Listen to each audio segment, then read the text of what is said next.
São Paulo fazendo nova proposta por lateral, vamos comentar aí sobre isso, vamos falar também sobre atacante uruguaio no tricolor, tem notícias sobre rescisão de contrato, vamos falar também sobre jogos do São Paulo em Brasília, vamos estar comentando sobre isso e várias outras notícias do São Paulo, certo, meu parceiro? E o negócio é o seguinte, o São Paulo encerrou a sua preparação para o jogo de amanhã. Amanhã tem o primeiro jogo do São Paulo aí na pré-temporada, né? Já que não é um jogo oficial, então primeiro jogo aí dessa pré-temporada. E hoje foi o último treino, né, que o São Paulo fez aí e temos novidades. Vamos lá. Segundo o Globoesporte.com, o técnico Luiz Belgi vai usar uma escalação em cada tempo na estreia do São Paulo contra o Cruzeiro nesta quarta-feira, né? Que o jogo vai ser 9h30 da noite no horário de Brasília, né? No horário daqui, tá bom? Então o que acontece, rapaziada? Vamos lá. Tem dois times aqui, né? A gente vai falar sobre algumas atividades, né, que foram feitas aí hoje e depois falar dos dois times. Mas a grande questão, a grande novidade, né, que a gente tem pro jogo de amanhã é essa, tá? São dois times e vai jogar um time no primeiro tempo e no segundo tempo vai jogar um outro time. Tá bom? Vamos lá. A comissão técnica do São Paulo separou 22 jogadores em duas equipes e levou cada um dos times para um dos campos, onde promoveu um treino fantasma. No treino, os jogadores receberam muita orientação sobre os movimentos que são esperados com e sem a bola e da forma como devem atacar o time do Cruzeiro, tá bom? O técnico Luiz Beldia confirmou ao Globoesporte.com que vai utilizar uma escalação em cada tempo, mas não informou qual delas vai começar a partir, tá? Então, a informação que o GE traz, né, não é nem só uma informação, né? O próprio Zubeldia confirmou isso aí pro GE, né, cara? Pro Marcelo Braga, né, que tá lá cobrindo o São Paulo pelo GE, o próprio Zubeldia confirmou isso aí, tá? Aí o que acontece? Vamos lá. O técnico Luiz Beldi e o Maxi Cubeiras ficaram em um dos campos com o seguinte time. Isso aqui é um ponto importante, tá? Desses dois times aí, né, que foram formados, um dos times aí ficou com o Zubeldi com o Maxi Cubeiras e o outro time ficou com os outros auxiliares em outro campo. Isso é uma informação muito importante. Vamos lá. O time com o Zubeldi ficou com o Maxi Cubeiras foi Jandrei, Ferrarese, Juan Tressoldi, Alan Franco e Enzo Dias.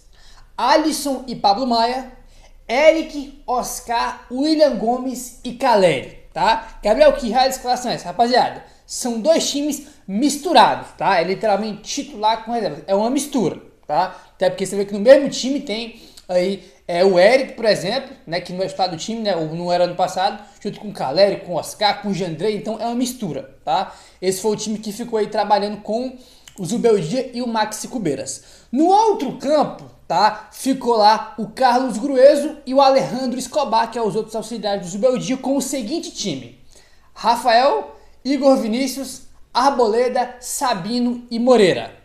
Luiz Gustavo, Marcos Antônio, Lucas, Luciano, Ferreira e André Silva, tá? Esse time foi o que ficou trabalhando com o Grueso e também com o Alejandro Escobar, né? E o que acontece? São dois times, um vai jogar o primeiro tempo, começar o jogo como titular amanhã, e no intervalo vai sair todo mundo e entrar o outro time. A grande questão é quem começa como titular, né, e quem começa aí no banco. Agora, como o Zubeldia treinou aí, né, cara, nesse primeiro time, já que foi o Zubeldia que estava treinando, que estava ali com os jogadores, deve-se imaginar, né, que essa primeira escalação que eu passei para vocês deve ser a que se inicie contra o Cruzeiro, né, que esse time seria com Caleri e Oscar. A galera fala muito sobre o quarteto, né, no primeiro time tem Oscar e Caleri, no segundo time tem Lucas e Luciano, né, então você vai imaginar uma lógica, né, o time que deve iniciar deve ser o time que o Zubeldia, né, tava ali trabalhando junto com o Maxi Cubeiras, né, que recapitulando é Jandrei, Ferrarese, Juan, Alan Franco e Enzo Dias. Alisson, Pablo Maia, Eric, Oscar, William Gomes e Caleri. Rapaziada, sempre bom lembrar. Gabriel, o Jandrei virou titular? Não, cara, é uma mistura, é o primeiro jogo só da temporada, né? Ninguém vai jogar mais de 45 minutos, isso aqui é a coisa mais normal do mundo, né? Porque senão sempre vai vir, pô, o Jandrei virou titular, o Lucas e o Luciano estão no time reserva, não tem nada de titular e reserva, cara, são dois times e eles vão jogar amanhã contra a equipe do Cruzeiro, porque sempre tem uns precoces, né? Já querendo ver Oscar com o Luciano, com o Caleri, com mais não sei quem. Calma, cara, só o primeiro jogo da temporada. E uma questão que a gente comentou no vídeo de manhã. Esse jogo contra o Cruzeiro vai ser o único jogo que o Zubeldia vai ter o elenco inteiro à disposição, até porque quando acabar o jogo contra o Cruzeiro, muitos desses jogadores aí vão voltar para o Brasil para jogar contra o Botafogo de Ribeirão Preto.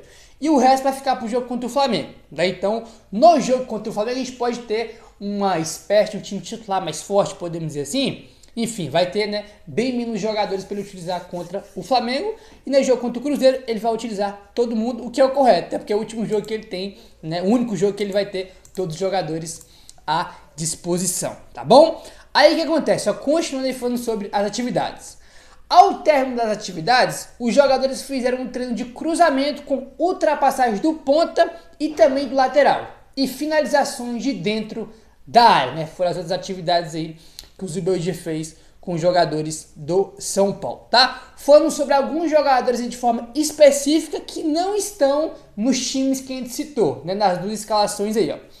O treinamento contou com o elenco completo. Bobadilha, Patrick Lanza, que iniciaram a pré-temporada com atraso, não participaram das atividades e só correram no gramado, tá? Então, Patrick Lanza e Bobadilha, que só estavam disponíveis depois para a pré-temporada, não estão nos times, né, que vão jogar amanhã e só correram ali no gramado da atividade mais leves. Eles foram acompanhados aí do Henrique Carmo, do Igão, do Rodriguinho e do Santilão, né? Todos esses jogadores que eu acabei de citar não estavam na escalação e não devem jogar contra o Cruzeiro amanhã, tá bom? Enfim, lembrando que, né, só fazendo uma coisa, tem mais uma atividade ainda, né?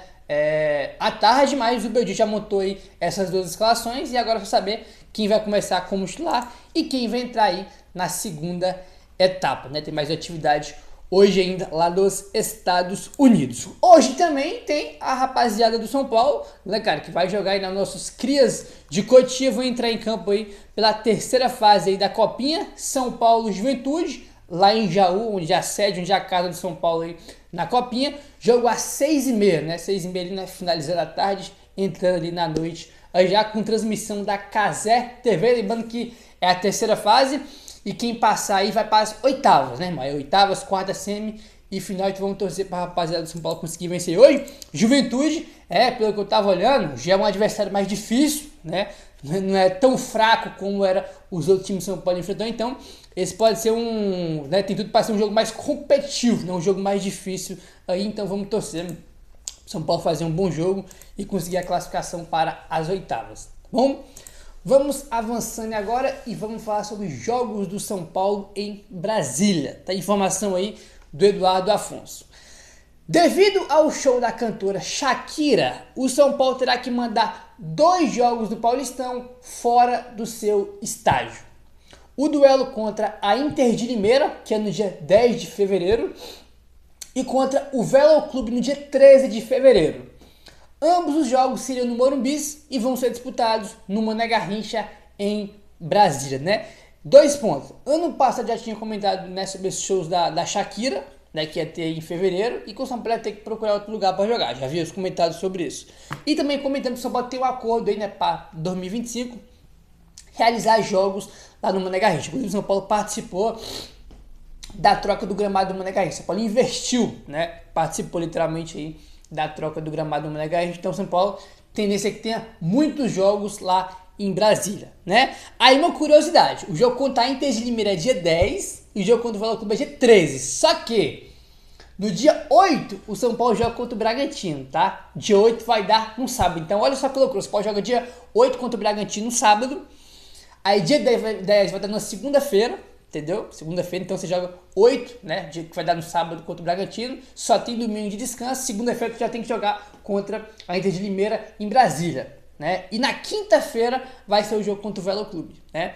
Aí o jogo contra o Bragantino, que vai ser no sábado, e contra a Inter de Limeira na segunda-feira, evidentemente que vai ser 2 times diferentes, né? Não vai ser o mesmo time que vai jogar os 2 jogos aí, por motivos óbvios, né? Por motivos bem óbvios aí. Então, tá aí. O São Paulo que inclusive aumentou o preço do sócio torcedor, né? Muita gente estava reclamando aí. Os caras aumentam o preço do sócio torcedor, que a principal vantagem do sócio torcedor é você, né, ter os descontos aí para poder ir no estádio do Morumbi, e tem jogos aí que vão ser colocados, né? Já foram colocados no Mané Garrincha, né? Então tu aumenta o preço do sócio torcedor e muda alguns jogos do time para outros estados, né? Então é uma situação bastante complicada essa aí, mas enfim, complicado, né? E vai ter mais, hein? Vai ter mais jogos ainda do ano aí que o São Paulo vai jogar no Mané Garrincha, tá? Muito complicado, tá?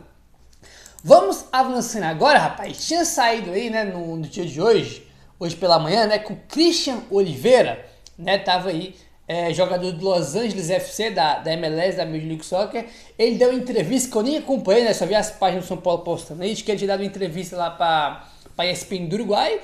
E falou, ele confessou que teve uma proposta aí do São Paulo, né, que estava avaliando ali com o Bielsa, que é o técnico da seleção do Uruguai, que se ele viesse para São Paulo, se ele seria convocado ainda e tudo mais. Segundo o André Hernan, o Júlio Casares nunca chegou a conversar ou fazer uma oferta pelo Christian Oliveira.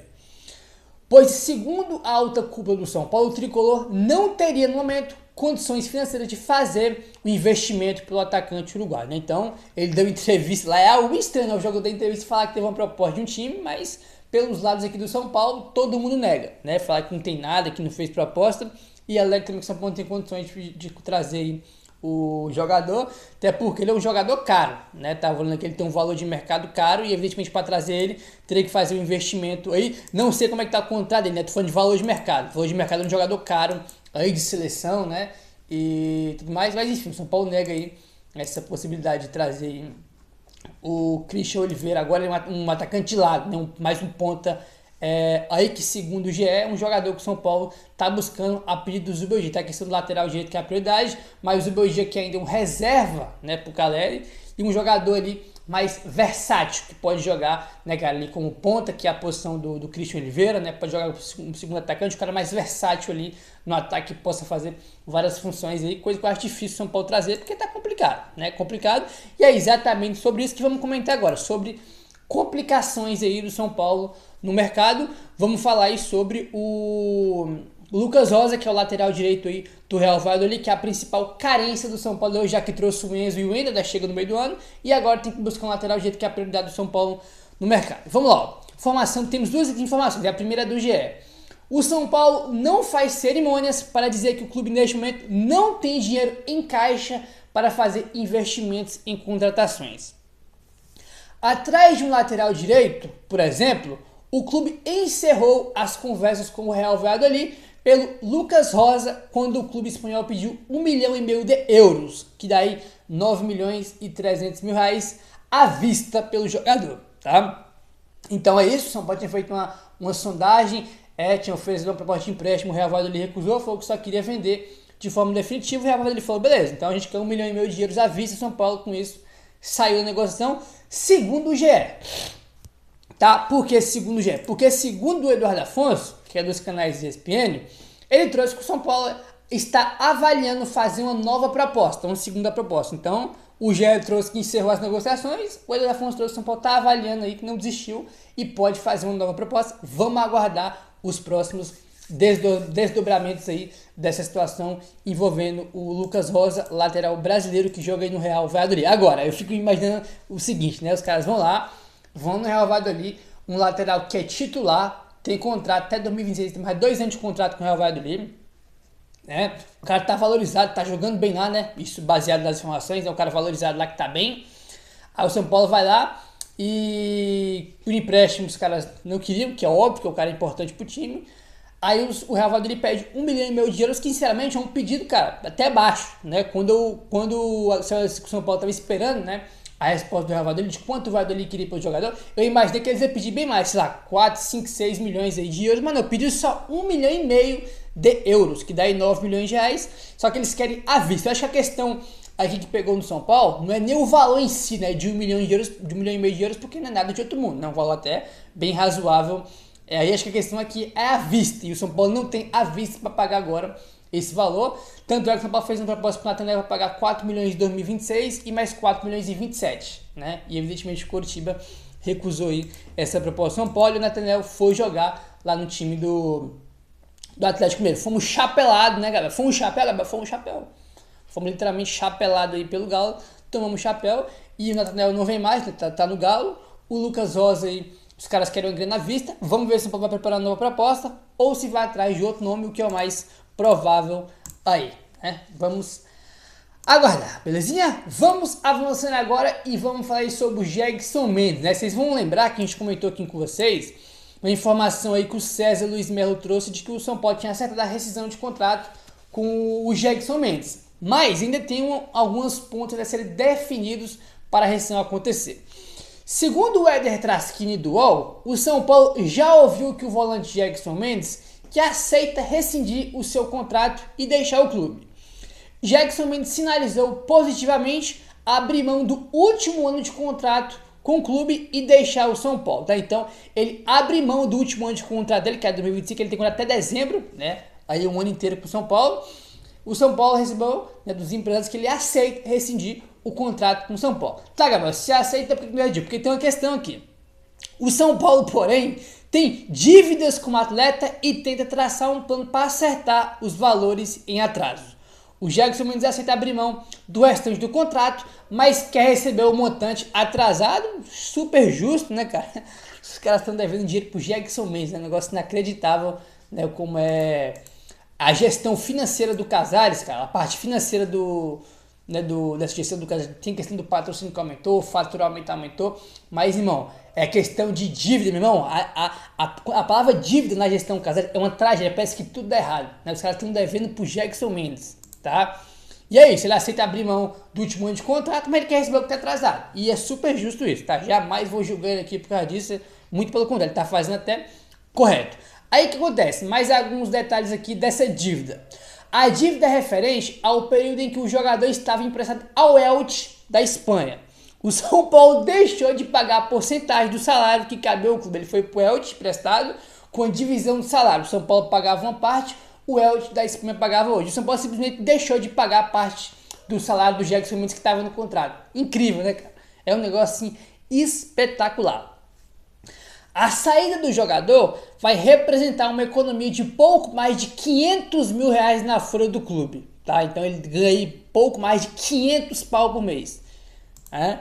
Enfim, vamos ver se o São Paulo vai conseguir chegar a um acordo aí para essa rescisão ou não, né? Mas, cara, os caras estão devendo pro Mendes, né? Esse tipo de coisa realmente é bem desanimador, né? Tu vê a venda do Wellington Rato, né? Os caras devendo o Jackson Mendes realmente são um tipo de coisa que é muito desanimador, né?